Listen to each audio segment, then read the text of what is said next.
Stay put for world-ending coronal mass ejections, real video of the sun's surface with sound, and incredible images of our sun as you've never seen it before. At the center of our solar system is the one thing that has made life on our world possible: the sun. A blazing ball of plasma radiating heat and light, with structures as large as the state of Texas, propelled by convection currents around its surface, and a mass so large it keeps every object in our solar system spinning around. In today's video, we're going to explore the mysteries of the biggest object in our nearby space and show you the sun as you've never seen it before. We all know that the sun is the most important part of our solar system. Not only do all of the planets orbit it, without the sun, we would not have the light or warmth to sustain life on planet Earth. But while the sun is a good thing for us on Earth, getting much closer would be a pretty bad idea. That's because the sun is in fact a giant sphere of superheated ionized gases. As far as composition goes, the sun is made up of 70% hydrogen, 28% helium, and then a variety of carbon, oxygen, and nitrogen to make up a further 1.5%. Some smaller elements like neon, iron, silicon, magnesium, and sulfur make up the remaining 0.5%. As time passes and the sun continues to burn, those percentages will slowly change. The reason the sun is shining at all is because of the nuclear fusion reaction powering its extremely hot core. This occurs due to how much mass the sun holds. At its core, the force of gravity is so strong that hydrogen atoms are squeezed together until eventually they merge. 4 hydrogen atoms merged together will create 1 helium atom, with some of the hydrogen atom's mass being converted to heat and light as a result. From planet Earth, the sun looks like a rather stable celestial body, but closer inspection reveals that the roiling plasma that makes up the sun is anything but. Solar flares occasionally rip out of the surface of the sun, shooting particles out into space in what is known as coronal mass ejection. These solar flares are thought to be caused by something known as magnetic reconnection. They are a sudden explosion of energy caused by the tangling or crossing of magnetic field lines. Solar flares aren't always strong enough to create a mass coronal ejection of plasma, and sometimes just manifest as an area of increased luminescence. But when plasma is kicked out of our star, it can be a breathtaking phenomenon, with the largest flares having the potential to knock out all electronics on Earth. For the most part, these huge solar flares miss Earth, but if one were to hit, it would have catastrophic consequences. But this sort of activity isn't happening all the time. The sun goes through its own solar cycle. Every 11 years, the sun's north and south poles trade places, a cycle which has been observed for centuries by changes in the appearance of the sun itself, as well as phenomena like aurora here on Earth.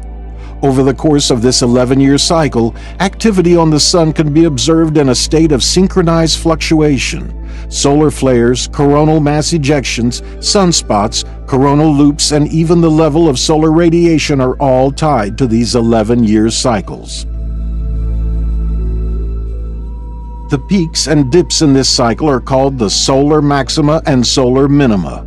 At the maximum point, sunspot activity will be at its height, and solar flares shooting billion-ton clouds of ionized gas into space are common.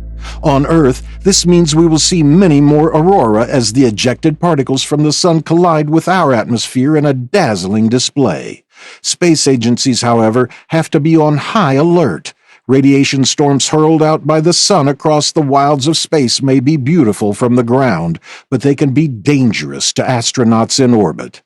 Satellites and other communication systems can also be damaged in this time of solar maxima by rogue storms of solar radiation. Minima are the exact opposite. Sunspot and solar flare activity is almost non-existent. Sometimes days and weeks can go by without any form of major solar activity. Observing the sun from Earth and from satellites in orbit has taught us much about how the sun operates. As you are looking at these images, you may be confused as to why there are so many different colors. If you were to take a photo of the sun with a standard camera, you would get to see a familiar yellow-colored orb. The sun exhibits this color in photography because yellow is the brightest wavelength from the sun, so that is what our eye and basic cameras pick up on. Not that you should be looking at the sun with your eyes directly.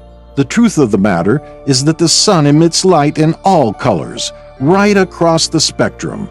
Scientists take images of the sun with specialized instruments both from the ground and from orbit. Some of these instruments go deep into the ultraviolet range of the light spectrum. This is better for looking at phenomena like solar flares, which are mainly unobservable through the naked eye. The Daniel K. Inouye Solar Telescope, based in Hawaii, observes the other end of the spectrum from visible to near infrared. The image you are looking at, taken by this telescope, is the highest resolution image ever taken of the sun. Each of these cell-like structures are around the size of Texas. They are hot, excited, convecting masses of plasma. Let's zoom in to get a clearer view, and for the full effect, we have added the sound of the sun, which was created by observing the vibrations from the sun over 40 days and transformed into audible sound.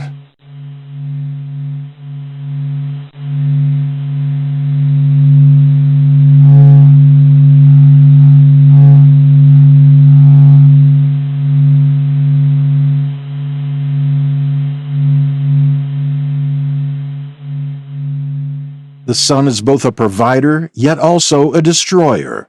Venus, the second planet from the sun, is the hottest in our solar system. Heat from the sun is exaggerated by its thick atmosphere and high pressures on the surface.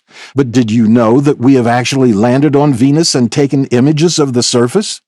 Click here to find out what the Russian probes found when they touched down on Venus. Thanks for watching Elder Fox.